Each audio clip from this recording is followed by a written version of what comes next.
And we are live. Hey, Sarah, how are you? Hi, I am grand. So nice to have you on. Really, really nice. And we were just talking. It's the eve of the Sotheby's auction and sale. So very Yes, exciting.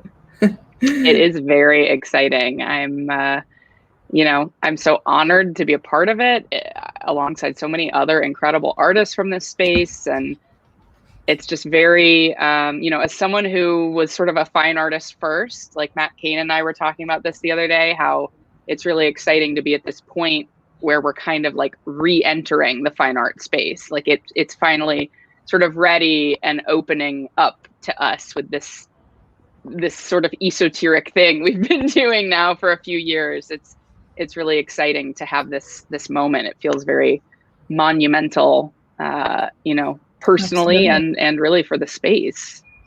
Absolutely. And actually, to kind of like go back to the very beginning, Mhm. and I'd like to start from there. So, how did all of this kind of start for you? Like, how did you discover crypto art? Sure. Well, I crypto art, I keep saying my like involvement in it was sort of this obligatory moment, which is it's actually a term from like screenwriting and playwriting. Like the idea that if you see a gun in scene one, that gun's gonna go off at some point during the play. It's called Chekhov's gun.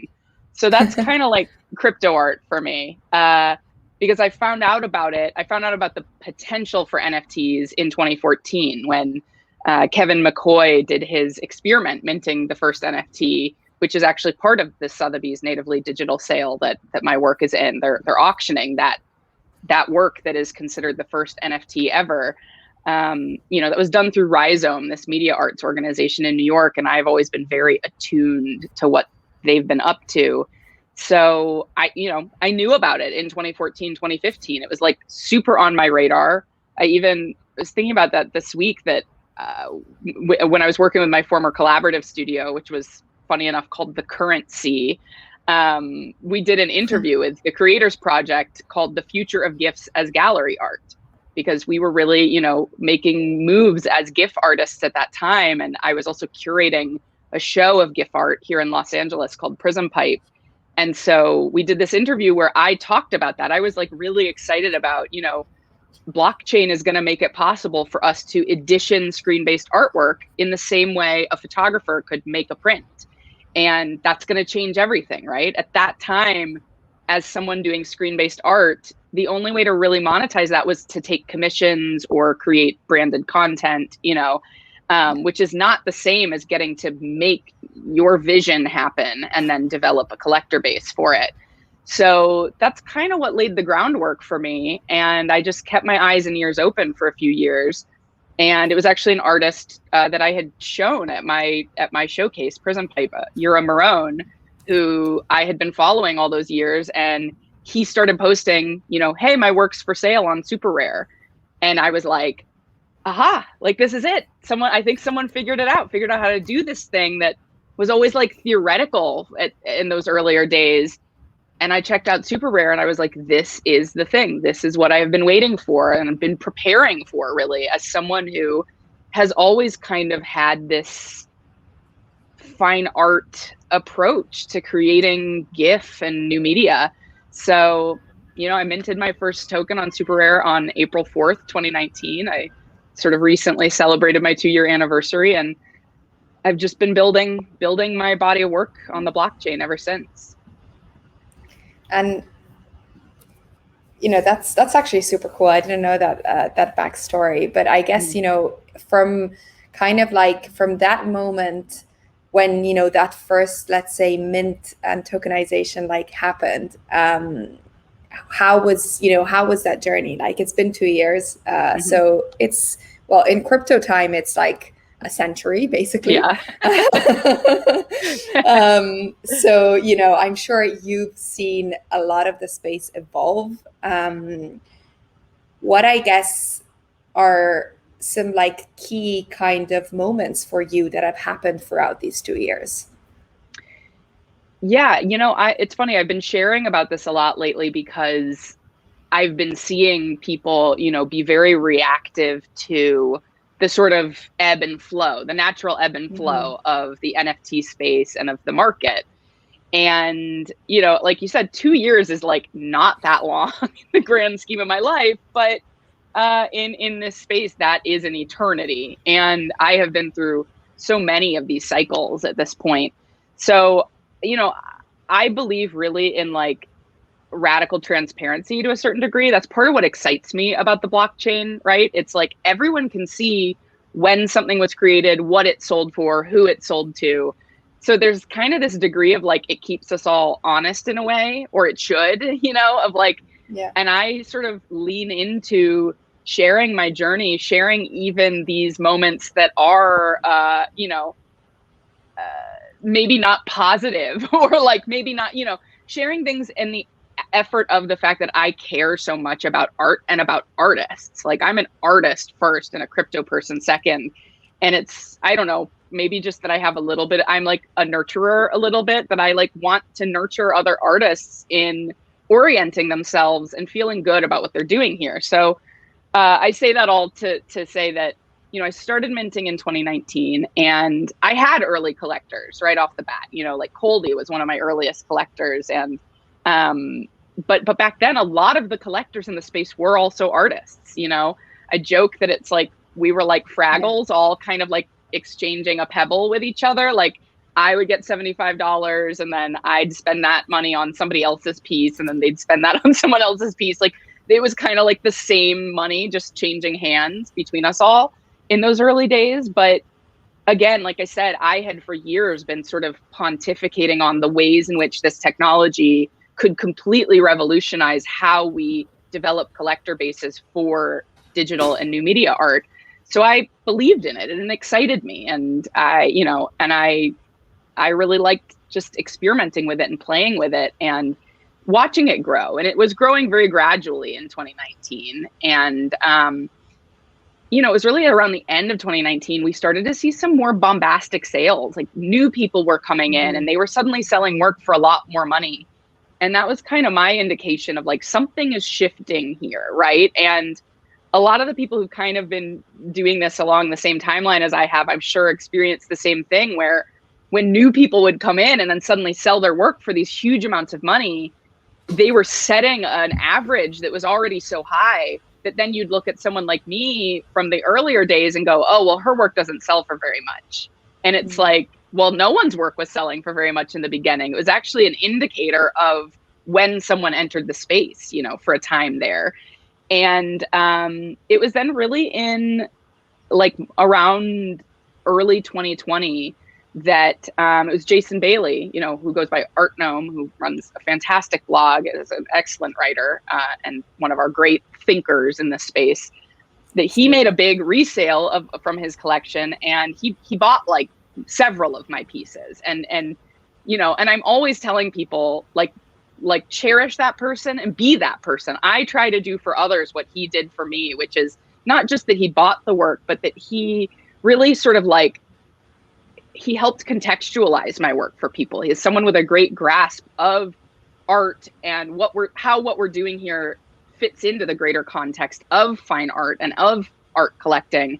He kind of said to everyone like, hey, like this person's been here. She's making this incredible work that has this, her practice extends beyond just her first moment in crypto art. And this is insane to me that people have not been just gobbling this up. So of course, in doing that, it's like I sold everything I had in like a day. Like, and really from that point on, it was that one thing, that one moment of Jason kind of like saying to everyone, hey, you should take a look at what she's doing. The interest in my work has really been there ever since, and really kept growing and growing through 2020. And and then Super Rare has really always been the center, my central platform, but I'm also very much platform agnostic and very interested in the new platforms entering the space, seeing how they fit in. I really think with the number of artists we have here, we all benefit from new platforms and from having more spaces. I always say Super Rare is fantastic. They can't be everything to everyone. And I think a lot of the critique that gets lobbed at them is sort of unfair in that regard of like, you guys, they can't no one platform can serve everyone all the time. You wouldn't want them to, it's part of what makes them special is that is that they have their approach. And so I really have always felt with my work that I wanted to do limited editions, right, in addition to single editions, and gave a lot of thought about, well, what would distinguish my limited editions from my single editions? How would I approach that? I do have a background. For 10 years, photography was my primary medium, and really before I moved into video, I had experience working as a curator of fine art photography and learning how that market worked and editioning my own work as photographic prints. And so I think that has been like invaluable experience for me in translating now my work to NFTs, because it's the exact same thing, just with a different container technology. And so I decided in the late summer last year, the DeFi summer, to do limited editions, like editions of 10 of my early work, my early video work, that was sort of, from my archive, early pieces that are very charming, but I think you can tell that they are different from what I was working with at that time currently. And doing them as limited editions of 10, selling them at 0.1 ETH each, which at that time was about $50. And of course, at that point I had developed enough interest in my work that I'd put them up, they'd sell out in like minutes. And I just kind of kept going with that for a bit because it allowed me to expand my collector base. It allowed me to, at that time, make my work continue to be available to other artists, which has always been very important to me and is something I often recommend artists think about, that like it's actually good to have various entry points to collecting your work. Not everyone is a whale. Not everyone can afford those single editions. If your single editions suddenly become very valuable, there is a lot of benefit to making your work available at a price point that more collectors can afford. And those people will support you in ways that are valuable beyond just financially. So, I think that was really also a huge catalyzing force in the interest in my work. It really expanded my collector base. It really expanded sort of the number of people who were engaging with my work. And of course, that's all before 2021, right? That's all before the big grand orgasmic moment of crypto art. So I did my first drop on Nifty Gateway in January. It was before the Beeple sale. It was before, but it was like a test for me of like, it's a new space for me. And I was just like blown away by, okay, this all sold out like immediately. Every time you do a release, it's a test of demand for your work, and which is why I'm always very thoughtful about what I release, when and how. And I've been very fortunate since that time that it's just grown and grown and grown for me. And then I did this collection called the Cassandra Complex a little over a month ago on Blank Art, which is a new platform which allowed me to release the work on its own custom smart contract. And again, it was limited editions of my signature video painting style, this sort of figurative, funny, retro VHS style I work in. And it was a very personal collection because, I don't need to tell you that like with this wave of interest in crypto art and NFTs came all this unwanted attention as well, which I really hadn't foreseen. And maybe it's because I lean a little into like, if not optimism, I lean into joy in my work and in my life.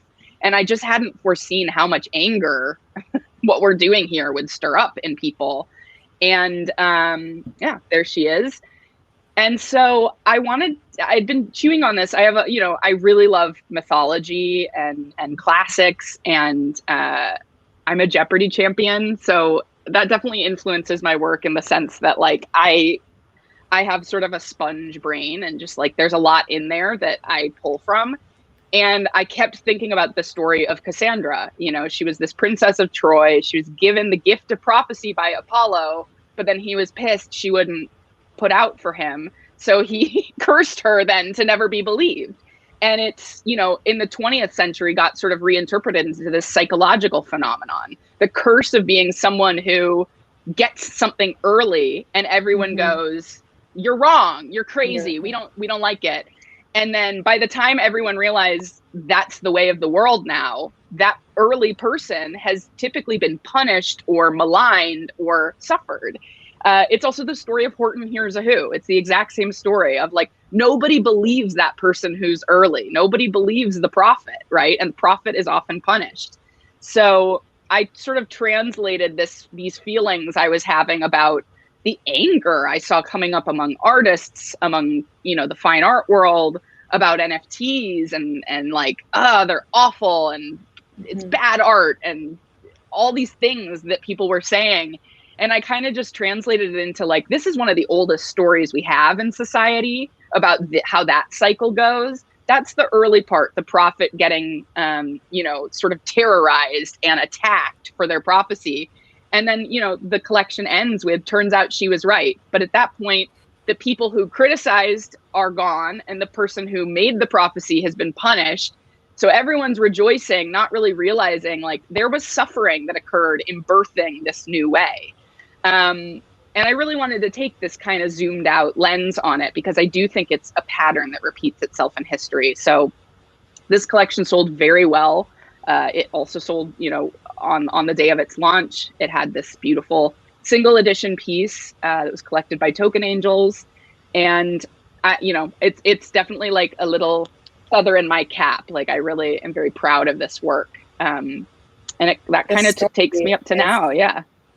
The story of what you just said is, it's, I actually didn't know this context. So thank you for sharing that. But it's really interesting because, a lot of people like compare what is happening now with, blockchain and art on the blockchain with, the internet back in the day, right? And like how everybody said, like the internet and like computers, it's just a fad. It will end. That'll never take off. Yeah. It will never take off. And it's true, like history does repeat itself. Like, and yeah, even though, I guess that initial wave of criticism has in a way calmed down a little bit for sure. But there is still, a lot of doubts and a lot of questions, rightly so in a way, that get asked about crypto art. Like how do you approach those topics, and what do you say to these doubts and these questions? Yeah, I tell people that this is Pandora's box, right? To get mythological again. It's open already. The ideas are out. Crypto art has been on CNN. It's been in the New York Times. It's been on the BBC. It's never going back in the box. It's never going away. NFTs are here to stay. It's such a revolutionary technology because it's such a simple technology at its essence. It's never going away.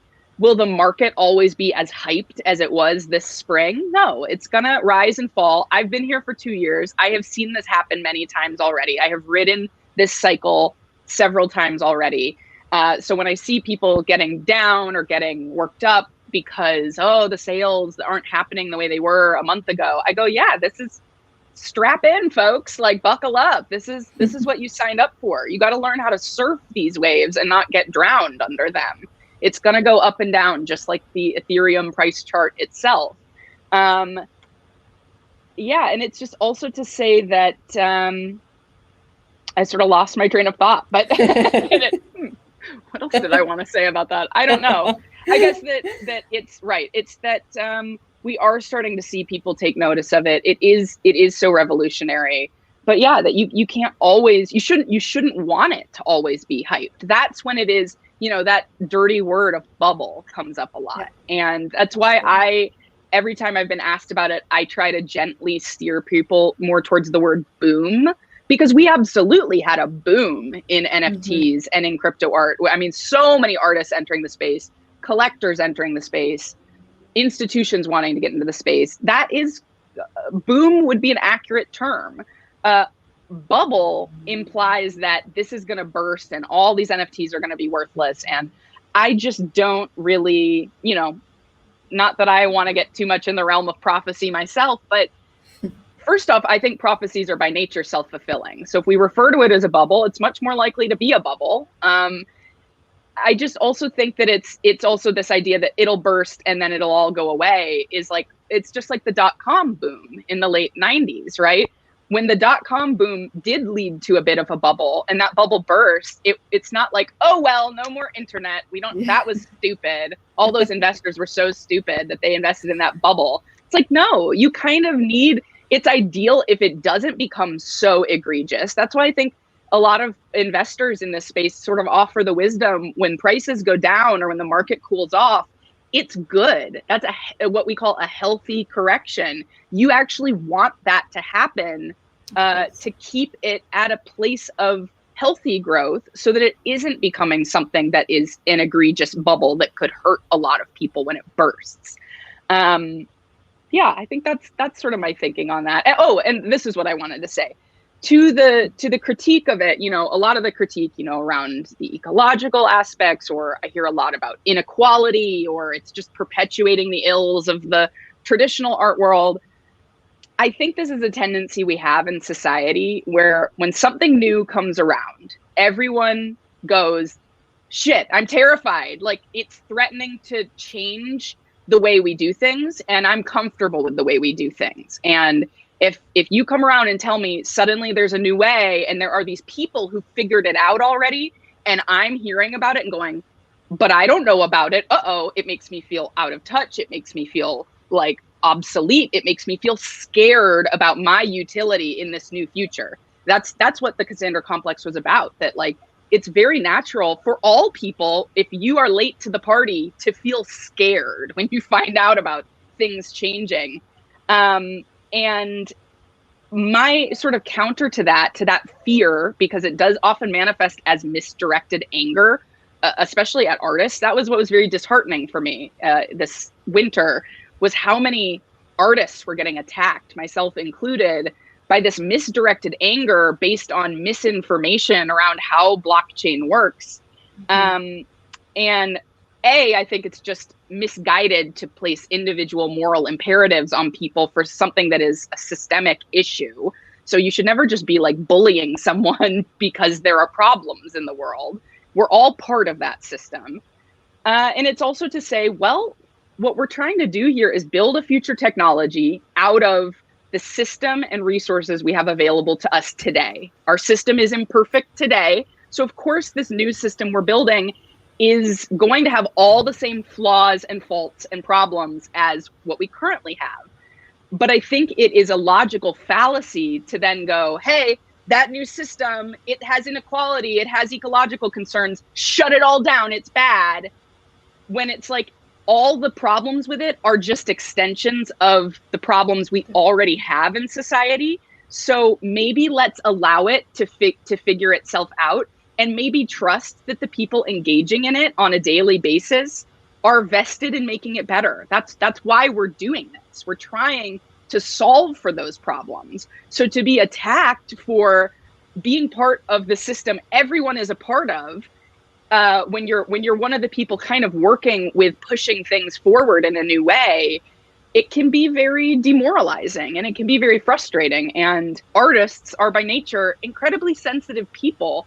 So I guess that's what like hurt the most out of all of that, was how much artists were shouldering this anger that really was coming from fear. And because we are sensitive, because we are a vulnerable group of people, that we were targeted for it. And it's, again, that's what I transmuted it into my collection, the Cassandra Complex, because that's what I can contribute, is transmuting these experiences into art that maybe help everyone process and help everyone deal in a way with joy and with humor and with going, damn, this was really dark in certain ways, and is there a way we can maybe find light out of it? Yeah, that's it's interesting, because there's I definitely agree with the fact that whenever human nature, whatever they don't know, they tend to be either scared or attack. It's kind of like as animals, like you either attack or you just walk away. It's survival. It's survival. Yeah. So I think there's a big piece around like education, which I always stress this, but it's like it's so important to have voices people like you, people like, artists that can really speak for the movement, right? And that, have been around for a while, that, have seen the various, even, the various fluctuations of the market up and down, as it should, and as it will continue to go up and down, because it is called crypto art because it's based on cryptocurrency. So naturally it will follow the flow of that market too. Totally. So yeah, I agree, and I think, there's still huge educational gap that has to be kind of fulfilled. Definitely. And so yeah, absolutely. And voices like you and many others are so important. Like it's what kind of helps to educate, like people like myself and people like, others that are coming in and seeing, okay, this is what it's about. Like, this is why it started. This is the technology behind it, etc., etc. Yeah, absolutely. I wanted to shift gears a little bit and actually speak about, your artwork and your pieces. And I think, it's really interesting. Like I've pulled up your super rare profile, and it's kind of cool to go through like the timeline from, the first kind of minted pieces up to, the most recent ones. So maybe we can talk a little bit about that if you're down for it. Gladly. This is actually my collection you're looking at. Sorry. It's okay. I'm an adamant collector, and I've been being early to this space has made me very lucky to get a lot of incredible work on super rare in my collection. But yes, here is my art. Yeah. So I wanted to start with the very first piece that you were talking about at the start, which is this one, right? The one that you mentioned that it was the first one that you tokenized. Okay. Yeah. And, I'd like to ask you a little bit, like, how has your, I guess, the medium, like the blockchain and like crypto art in itself, has it altered or changed the way that you have like created and produced art? Yeah, it's funny. I get asked that a lot, and the answer is yes and no. Again, I have been a creative professionally since I was a teenager, really. So I'm called to do this because I just have a very strong like channel of vision inside me, and I am compelled to create, right? Like I've just always been that way.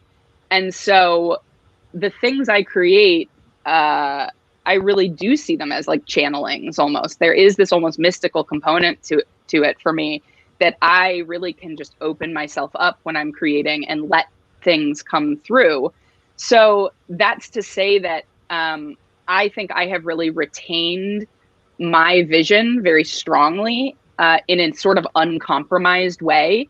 And what I mean by that is you will find, I think I did one piece that was like an Ethereum piece early on, because I was sort of like, especially in my first year of doing crypto art, I was I didn't know what, I have such a wide breadth of styles that I work with that I really had to I was testing things out, right? I was testing out like what styles of mine are going to be received and how are they going to be received. But for the most part, and I certainly like, there's tons of art out there that does deal with cryptocurrency topics that I think is wonderful. I just personally, like I said, like I'm an artist first and a crypto person second. So I made the decision pretty early on that like I am doing this as an organic evolution of my art practice. And I want to continue working with the themes and concepts and leitmotifs that I was already working with, and, and develop them and deepen them just naturally the way I do in my practice. Only now I have this additional component of saleability. I have this additional component of being able to release things as editions and develop a collector base. So that's to say that, right, I have not catered my work to cryptocurrency themes. I have not catered my work in any sort of like hyper intentional way to the crypto space. However, the part of that is yes, is I'm also a very intuitive person, and I am always in conversation with my market, in conversation with my collectors. All of my experience impacts my creation. Of course, to me, that's just the type of artist I am. I'm a highly sensitive person. Everything I experience in a sensory manner feeds into what I create. So it's to say that, no, I can't point to any kind of like really specific way in which I have catered to the crypto space, but I have become so interested in and intrigued by cryptocurrency and this space and how it relates to a concept I have been chewing on for the better part of a decade, which is the idea of the internet as sort of humanity's attempt to become a planetary civilization.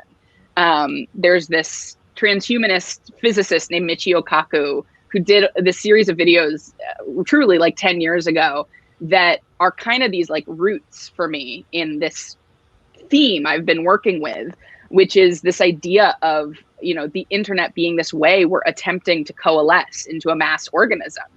And we're experiencing the push and pull right now of 50% of the population wants to regress. 50% of people are like, fuck the future. We want things to be the way they used to be, and we want to protect that.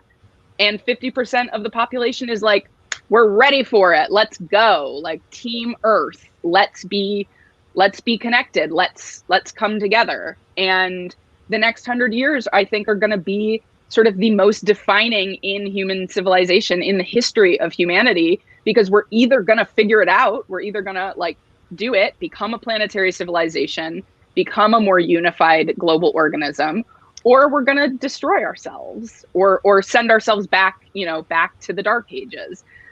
Because we now have all these future technologies like cryptocurrency, like weaponry, and God only knows what else.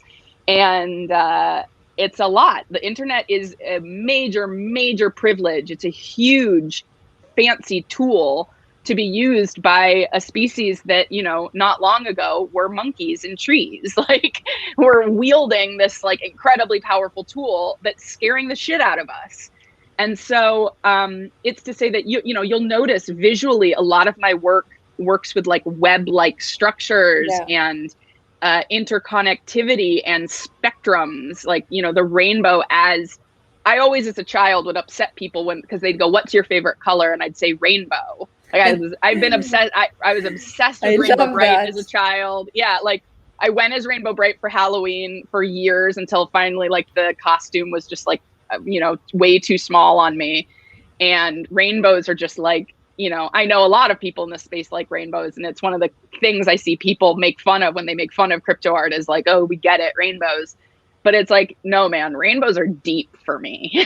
Like, rainbows are, again, it's just a way of visually representing the holistic, like, wholeness of thing. It is all the colors. It is all the colors in harmony, in synthesis. And I'd say that is something that really weaves into all of my work, and of course then connects to what we're doing here with cryptocurrency.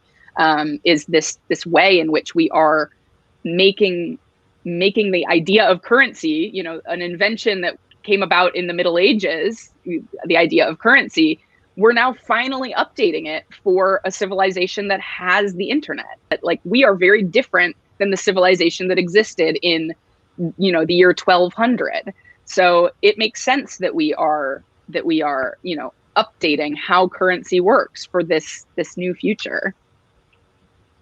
Yeah, absolutely. And, you know, like, looking, I think we have a couple of comments just to let you know. So Joanny Lemercier is saying, wow, I like these early pieces.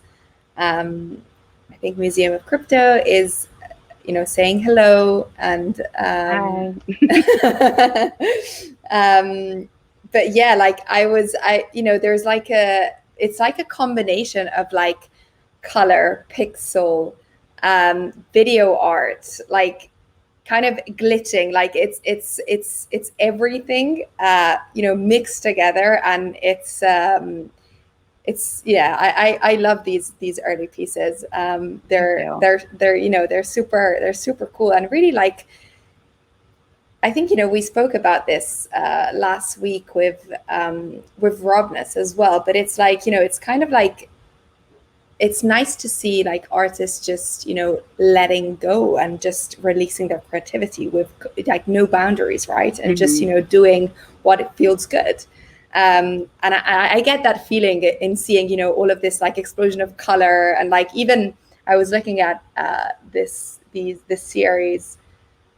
Oh, it goes back to it. But like even these like Moon Dance, like they're they're series that depict you as well, which is like super cool. I love that. Thank you. Let me just go back. Yeah, like these Trapped in a Box, like it's or this one, like Stairway to Paradise, like this is super funny. I love that. Yeah, you're right. I mean, for me, like I said, I have a background in fine art, but I also almost intentionally, I've never, I did not study art academically. So I am very free with my practice. And I often say it's like art, for me, my art is created by my inner child. That creativity is this thing I think all children are in touch with, and then people kind of lose touch with it over the years. And I've been very fortunate to cultivate a life where I just am very in touch. I'm very in touch with that inner child and with that place of like excitement and wonder about the world. And it's why my work is, again, I'd like to think you can see the through line with my work, definitely. And working so much with analog helps, aesthetically kind of tie things together. But even in my other pieces, I'd like to think there's this through line of themes and leitmotifs that emerge, while also, experimentation is just fundamental to my practice. I just am simply not someone who is going to sit and create the same thing over and over and over again. Though, of course, I have developed these series where I do, as my work has developed, and I do experiment and find a look, which I would say with my video paintings, that's a good example of like, I developed that style. I really started working with it in early 2016. Right there, you can see Astral Antenna was the first video painting I ever minted on the blockchain. And I think I minted it, I want to say it wasn't till early 2020. Like I said, my early work on Super Rare, I was really experimenting. I was really going, how about this? How about that? Like, I have a bunch of different styles I work in. And this, for me, the video painting style, to me, it was sort of one of my most precious in a way, because it's so honest. It's figurative work. A lot of my work really is more abstract and rhythmic, and it's sort of engaging in a different, more zoomed out way. And with these video paintings, it's pure figurative work. It's graphic, and it's really me getting these ideas I'm always chewing on and cooking up in my head, and just like letting them out in the way that I can. And, that I started working with this vintage video painter in 2016, and with my own, and then pairing it with digital animation that I design, and pairing it with analog processing. And over the years, I really did develop a technique that now I can sit and I can create these things and have such flow with them, because there is this like really intense level of channeling of an idea that has to happen to make a figurative work like this on a device that, like, people might not realize, this device is old. It does not save. The second I turn it off, this image is lost forever. So each of these video paintings is sort of like improbable and rare in this way, where it only exists because I was able to capture it on videotape in the moment in which I created it. And so many things have to come together to make these and make them look the way I want them to look. I have so many experiments of these that sort of didn't turn out the way I wanted them and haven't seen the light of day. And that's how I have come to have this style, right? And that's the work I'm offering at Sotheby's. is one of these video paintings. It's this signature style, but for the first time ever, I'm also pairing it with analog video feedback. So it has this kind of infinite, trippy spirality to it that is this other technique I work with in a lot of my work. And I fused them together, which again is just a moment of experimentation of going, is there a way I can pair these two strains of my work to create something new? And I'd like to think that's what you find when you go through my work like this, that you can really see like my progression in studio and my progression with concepts I'm working with and how I am tweaking them and noodling with them and then leading myself down a different path. So yeah, play. It's all about play for me. And I often say, like, you have to cultivate the inner babysitter in you that will take care of the inner child. Because if you're not taking care of your business, if you're not answering emails and standing up for yourself and advocating for yourself like a fucking grown up, there's no way your inner child is going to feel safe to make free, playful art like this. It's actually an indication of what a grown-up I am in a certain way, that I am able to also be such a child. And it's, there's like, as you were talking, like, I feel like there's also a real percentage of improvisation there. Like, obviously, like, even when you're talking about, your video artwork, like, it's like that moment that you need to capture, which, it's so thought of, but at the same time it's like, okay, it's that one, like, it's improvised, it's done. So that's super interesting as well. Like that improvisation piece, I think adds in a way, adds even more color to the endless color that there is. I've never thought about it, but I think it might come from the fact that, like I said, for 10 years, I was primarily a photographer, and I was a street photographer, right? Like, I didn't do very much studio work. I was always shooting things I saw in the world. And there's, this concept from Henri Cartier-Bresson, one of the great street photographers, of the decisive moment. The difference between an image that like grabs you and is monumental and impactful. Like, think of the image of the sailor kissing the woman on V-Day, in Times Square. It's like, that image, and some photographer was standing there and captured that moment. There's some debate about whether that's an authentic moment, but I digress. That, like, assuming that were an authentic moment captured by a photographer who happened to be standing there, it's why the second you see that image, you're like, oh, I feel the impact of, oh my God, they captured this moment on camera. And if this photographer had been standing 1 foot over and had gotten there 3 seconds later, this photograph never would have occurred. And that is very much an influential ethos in my early work as a photographer. Mm-hmm. And I've truly, in this moment, you saying that, I've synthesized that is one of the things I have carried over from my early photography work into what I do with video, where there's a lot of planning and preparation that goes into these pieces, especially because a lot of it does begin as digital animation. So I'm creating it digitally the way a lot of artists do, using Creative Suite or Cinema 4D or whatever, various programs. I can plan plenty. And like this piece we're looking at now, Wobble Wave, that's in the permanent collection of MoCA, is a perfect example of this, right? Like that this was a digital animation I had pre-prepared. It's sort of a sister piece to another piece of mine called Fountain of Calm. It's this style of undulating waveforms I was working with. And I had the piece prepared, but once I bring it into my analog system, which I often refer to as my video altar, because I have bedecked my TV in like gems and like baubles, and like it's very like I have it all set up to be my witch station. Because the second I sit down there, I have all these little devices and all these things, vintage gear that I've amassed over the years, and the way I've connected it all. And I've developed this symbiosis with these devices, right? I've developed this like deep, deep understanding of what each little knob does. And once I'm sitting there, this preparation, this intention I bring to it, it then blossoms and mutates and transforms based on whatever I'm feeling in that moment. it's affected by the quality of the light in my studio, like all these things, because I'm working with camcorders pointed at TVs and knobs and buttons and messing with my signal and all these various very physical ways of manipulating the media, similar to that decisive moment in photography, depending on my emotional state or my, whatever I'm working with at that time, it affects things. And this piece I created in mid-March of last year.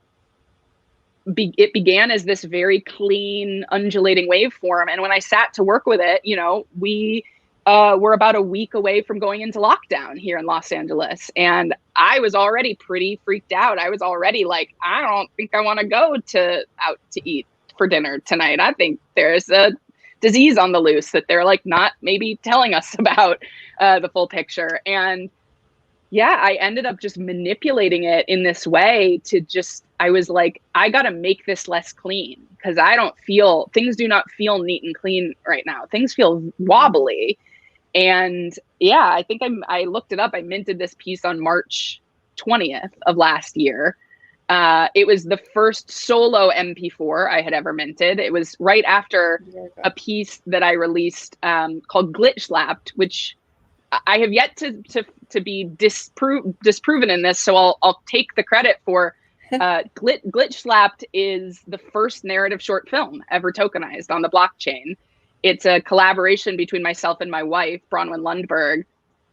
And it was my actual first MP4 ever tokenized, but it was a collaborative piece. So Wobble Wave is my first solo MP4, which, in those early days, I don't think we could even work with it for a long time. We couldn't use MP4s. So all my early work was GIF. I have long worked with GIF because I design a good portion of my work is designed to loop. And that's how I've long worked since before my work with the blockchain. So it actually worked fine for me at the beginning that I could only mint GIFs. And to this day, I often still mint largely GIFs. But MP4, of course, has its value and has its charm. And with Wobble Wave, I really wanted to make sure I preserved the detail of like what I did with it, so I kept it as an MP4. Is it this one, the one that I was showing now? Yes. Yeah. So Glitch Slapped, why I define it as because obviously a lot of the works on, that have been tokenized kind of lean into what you could call short film. But why I define it as the first short film on the blockchain is it has a narrative, like it has a beginning, a middle, and end. It has full sound production, that there's a story. It's not a tableau, it's a story. And it's, again, as everyone knows, you can only upload 50 megabytes onto Super Rare. So I believe it's like 48 seconds long, and it is also designed to loop. So I think that's why we were sort of the first to do that, is because just the parameters of how small the upload size did not lend itself to people wanting to put their, high def 4K film on the blockchain. Yeah, this is awesome. It's really awesome. And I love how you put in, like there is a style to your pieces, which kind of, and it comes out here as well. It's like the rainbow is really, you can see it, like even in the bug that is flying, like there's like this, this rainbow, this colorful aspect to your pieces, which it's awesome. This one is a great one. Yeah, it's special, and it's right when the great history of crypto art is written. It's why there's so much in this space that it's like, you don't want to go too far and be too hype yourself too much. But I'm also aware that like you kind of have to take what's yours. You kind of have to tell like you said, 100%. Education. It's about education. So it's why when this comes up, I do tell people, this is the first narrative short film ever tokenized on the blockchain. And because I think my guess is that we're gonna see NFTs really play into filmmaking and play into that realm of entertainment. And I do work as a writer in Hollywood, so I have one foot in that industry, and I guess it's kind of why I can see that, even though I think it might take a little while, it might take a few years. Again, because we're still in such a nascent era of this technology. Like 50 megabytes, again, like I said, is not big enough to upload a film. So it was us working with our own sort of scrappiness and our own approach to how we could do a short film in that parameter that allowed us to do that at that early juncture. Absolutely. And talking about, also you mentioned like crypto art history and making sure that like stories are told. Like obviously, you're part of the permanent collection of MoCA, like Colburn is, and the Museum of Crypto Art are, putting up, I guess, the first kind of real like institution in this space, an actual museum which tells a story about crypto art, which is great. And I've shared this before, but I think it's probably it was so needed at this moment in time to do that. And yeah, like I'd love for you to like speak a little bit about that. And also I know that we can give a little leak with permission of the Museum of Crypto Art and Colburn and the team that you're going to be part of the Artist Council. So yeah, like share a little bit about that and your thoughts on that. I think would be amazing.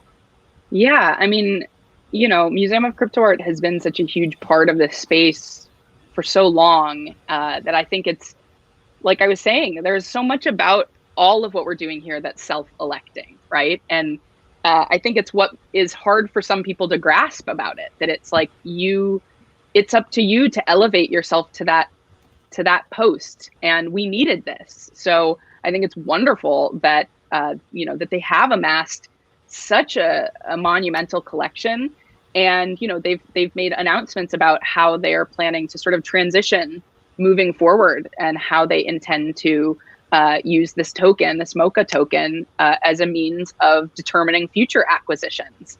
I'm thrilled about it. There's so much in the space. Again, that self-electing nature.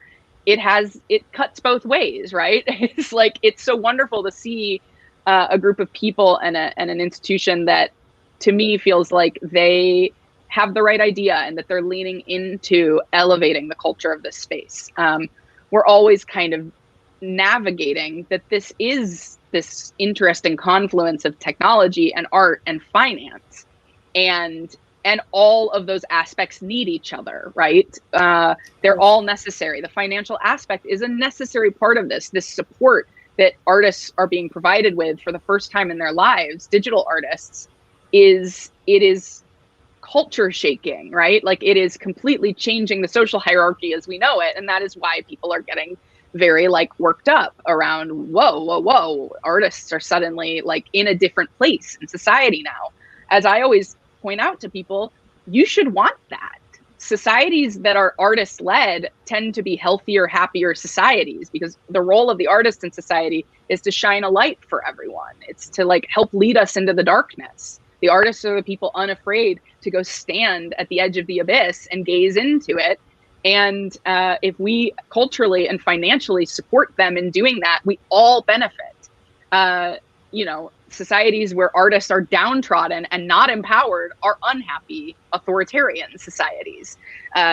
So I think that what they're doing here it's a really great way of synthesizing the sort of financial aspects of this space in a way that's going to speak to collectors, it's going to speak to the people who are engaging with this space from a more financial perspective, while ultimately being in service of supporting artists and being in service of creating a long-term archival approach to the work we're doing here. That is one of the biggest critiques that I hear. I'm always, again, I've long been an artist. I'm very attuned to the art world, the art press, new media art spaces, and what they're saying. And like I said, I was very shocked that there was so much sort of anger and resistance that came, especially from like new media people with the emergence of NFTs. And the biggest critique is, well, what about the archival quality? Well, what, it's just a URL, and what if the URL goes down? What if the link gets broken? And my answer to that has always been, then let's make sure it doesn't get broken. Like, let's not let the Library of Alexandria burn down again. Yes. You know, that let's make sure we have organizations and institutions, institutional support that we are putting towards maintaining the archival quality of these pieces we are putting on the blockchain, so that they are still existing 100, 1,000 years from now. Again, it comes back to that thing where I go, criticizing something because it has the same problems as, you know, traditional media, criticizing this new media because it has the same problems as traditional media, doesn't really say that the new media is bad. It's actually that thing where I go, you're right. Let's make sure that doesn't happen. And institutions like the Museum of Crypto Art are having that conversation and are leading that conversation moving forward of going, what are we all doing here, right? Like, was this just something some people wanted to do to make some quick money in April of 2021? Or is this a brand new way of approaching screen-based art and new media art and the aesthetics of the internet, the greatest cultural advancement that has happened probably ever? You know, is that something we value long-term and that we want to put effort toward preserving long-term? I think the answer is yes. And that's why I'm excited to be involved with them on the Artist Council and to be part of that discussion. I think you explained it so well. Really, like, you know, you really spoke about, I think, you know, and I don't want to, you know, speak for the Museum of Crypto Art, but to me, you definitely, you know, explained really like what it means for what they're doing. And it is important to have that intersection, and for artists as well to realize that it is an intersection of tech, art, and finance. And the finance part is essential for artists to have a basis. And the fact that like the Museum of Crypto Art are, you know, also introducing the concept of DeFi in the artist's mind and vocabulary is really, like, as you were saying, like empowering artists and the whole creative community to move forward and to really make this like a real revolution. Like from an art perspective, I think, you know, we're already there. In many ways, you know, like your Sotheby's upcoming auction tomorrow is a great example of that. But now there's like a whole piece of making sure that these creatives, these artists are also supported from a technology perspective. So, you know, archives, making sure that these NFTs are safe and are not, you know, disappearing and are, you know, practically on the blockchain, and also, you know, financially as well. Yeah. I think that what I would say to all artists and to all people in this space is pay attention to the people who are educating artists about finance, pay attention to the people who are educating artists about technology, and maybe just don't listen to the voices that are saying artists shouldn't talk about money, and and isn't it gross that artists just go online and chill and perform. Those people are trying to protect their interests. You know, those are, and I can't blame them for doing that. Everyone is trying to protect their own interests. But I think that that's a lot of what we hear right now in the noise. And it's something I would like to see less of, is this critique of artists for doing what they need to do to find the support to make their life and their practice work. Making NFTs or participating in the space in a way that's critical to the point of shaming artists out of feeling like it's okay for them to do what they need to do to find that support. I just find that an unhelpful addition. And it's something that I would ask people, if that is what they're bringing to this space, I would ask them to kindly reconsider it, to kindly reconsider from a societal perspective why it is good for artists to learn about money. We have historically, as a group of people, been told, no, you're bad. You're bad if you talk about money. You're supposed to let the gallerists do that. You're supposed to let other people do that on your behalf. Don't you worry your pretty little head about it. And that is something that keeps artists disempowered. So again, I mean, what you're saying, I'm just responding to that I just, Yeah. Groups like Museum of Crypto Art really have the right fusion of all of those elements, right? That it is good for artists to learn about DeFi. These are ways in which artists and marginalized groups of people can lift themselves up and finally find a place for themselves in a hierarchy that has often put them at the bottom. So that's what I hope we see more of. And I think it's fantastic that the Museum of Crypto Art is leading the way. And I think it's fantastic that you're part of the Artist Council. Like, what better, what better representative than somebody like you? So that's amazing. Thanks. Thank you. Well, thank you so much, Sarah. I think it's been great to speak. Best of luck tomorrow. Thank you. And congratulations, and thanks a lot for the chat. Yes, thanks for chatting with me and listening to all my dreams and schemes. Thank you. Cheers. All right. Bye.